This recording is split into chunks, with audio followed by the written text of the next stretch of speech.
Welcome to your favorite game and your favorite SUV kind of thing. The Hummer. You guys were probably waiting for me to upload an SUV, but let me tell you that these cars, they are not so fast, but it's because they are in a different category all by themselves. So in today's video, I'll be showing you the drag tune I made for the Hammer 2. But before we get started, let's quickly do a Dino Run, and let me show you guys exactly how much power this big boy has. Sounds good.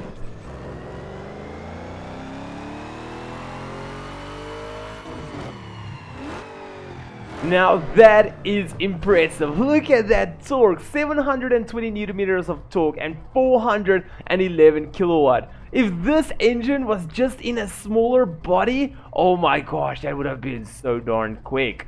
So what I'm gonna do is I'm gonna categorize this video into 4 sections. The first section is me gonna show you my tune.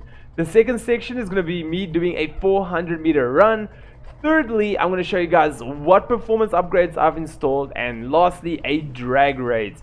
So let's quickly go over tune settings. I just quickly want to go over the drivetrain. So this specific gear ratio you guys are seeing over here is specifically made for the Bayview drag course, and it's also tweaked to do a pretty good 400-meter pull. So if you are going to use this tune on a different track, meaning like a different drag track or a different kind of race such as sprints and circuits and stuff, and you do notice that you're bottoming out your top end speed, what you want to do is actually just take this knob over here and actually increase it a bit. But you just gotta try to make sure you always keep like a pretty good straight line. Otherwise, what you can do is just click here on top speed to take this knob more towards the top speed, then your car won't pop the engine the entire time. But starting at the front, as you guys can see, our suspension is at low. The reason for me actually doing this is just to make sure that the car has got a little bit of wind resistance. We all know that this car is pretty darn big, but also even at its lowest settings, it will not bottom out, so that is great. So for the springs, the front springs, you guys can see we've got a more towards the soft, and the rear we've got more towards the stiff. The reason why the rear is much stiffer than the front is just to help with the weight transfer from the front to the back, just to make sure not all the weight goes to the back, some of the weight actually stays in the front. Then also for the sway bar, we've got stiff, and I didn't touch the steering ratio. Going over to the drivetrain, here it is once again. You can take a screenshot, write it down, or whatever you want to do. For the aerodynamics, I didn't install any parts, but if you do have any parts, just drag all of them down to minimum.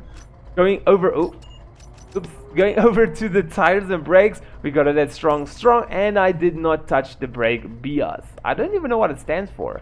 Anyway, for the ECU, if you guys don't know how to tune an ECU, I actually made a really great tutorial video on helping you to understand what the heck is going on over here. So what you want to do is just click on this icon in the top right corner to go check it out. Just a short briefing, take away all the power in the first 2000 RPMs. For the turbo as well, take it down here up until the first 2 blocks. For the nitrous, we got it at about 5 seconds. So there we go. Let's quickly go and do a test run.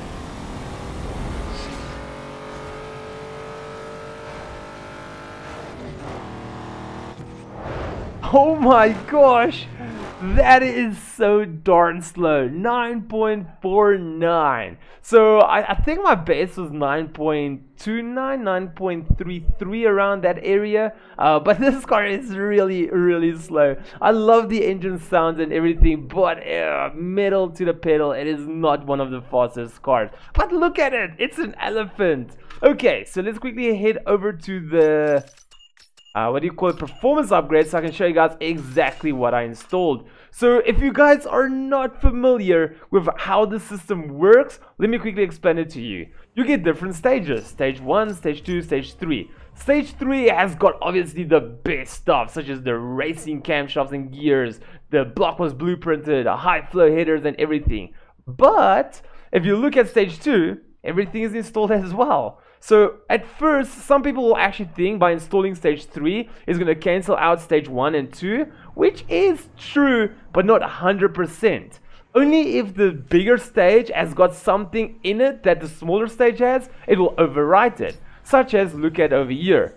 Here we have got mild camshafts and cam gears. Mild means it's a little bit better than stock, but it's not the best. Looking at extreme package right over here, you guys can see it's racing camshafts and gears. So obviously you can only pick one. The racing one is better than mild. So this one, because I installed stage 3 package, this one actually replaced the mild camshaft and cam gears, such as the performance exhaust, which is great, but here's a catback exhaust system with a larger diameter downpipe.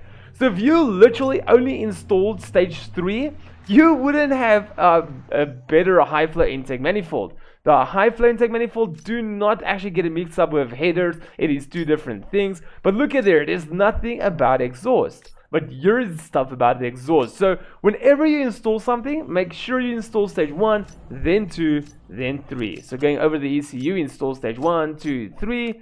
For the transmission, 1, 2, 3. For the suspension, 1, 2, 3. For the nitros, just install stage 3, it's fine. For the tires, install stage 3. For the brakes, install all 3. For the weight, install all 3. For the turbo, you can only install the final one, the stage 3 turbo kit. So there we go, we have covered that. Let's quickly go and do a drag race.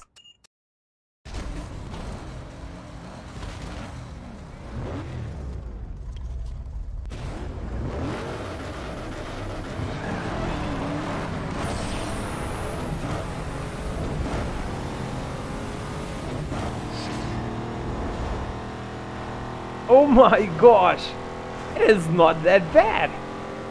It feels like, no, they're not coming in. I did have one bad shift though. Oh, we had some wheel spin over there. Oh gosh, that's not good. You don't want to see that. 27.06. I am not really impressed with all of those wheel spin. That is really not good, especially when it's trying to turn. It was sliding a bit too much. But there we go. And I actually just got 2 bad shifts over there, but it's not too bad. But anyway guys, there we go. There is a good tune for you guys. I just want to quickly tell you guys as well, before we end this video, I wanted to tell you earlier that whenever, let's quickly just go back. Sorry, I always like to give everyone as much info as possible. Whenever we test the car, you can launch it here at the green, which is about 7,000 RPMs. Let's do that again. Just above 7. You'll see this green area. Oh, I actually went over it now. Actually very difficult. Yeah. Oh, that didn't work. But anyway, if you launch in this specific green area over here that you guys are seeing, let's quickly rev it up.